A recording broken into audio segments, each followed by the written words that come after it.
करत हैं जे भी हमारे एन भी वीडियो देखा था तो देखे से चैनल पहले सब्सक्राइब करी, लाइक करी, दोस्तों में शेयर करी। तो आप सबके एक प्यारा भजन भक्ति सॉन्ग आप सबके सुना दे बतानी। तो आप सबके जरूर अच्छा लगी तो चैनल को सब्सक्राइब करम, लाइक करम, दोस्तों में शेयर कर। तो लीजिए हम सूर्या भजन।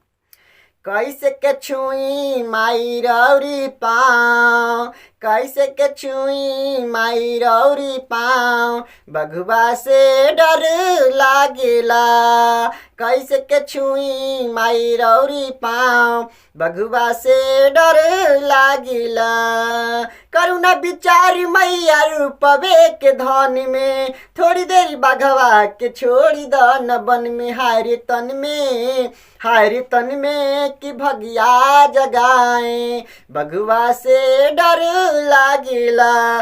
कैसे के छुई माई रौरी पाँव, बघुआ से डर लागेला।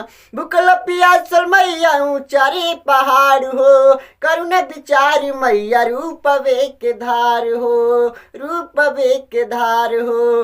कैसे के छुई माई रौरी पाँव, बघुआ से डर लागेला। कैसे के छुई माई रौरी पाँव, बघुआ से डर लागेला।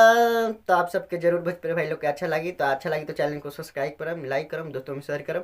आप सबके वॉइस में आप सबके गाना सुनने के मिला तभी कुछ दिन के बाद आपके समय के ज़्यादा इंतजार ना दे, आप सबके जरूर मिली म्यूजिक के साथ में सुनेंगे। तो आप सब सुनी जा हमार। अगर गाना अच्छा लगी तो चैनल को सब्सक्राइब करम, लाइक करम, दोस्तों में शेयर करम।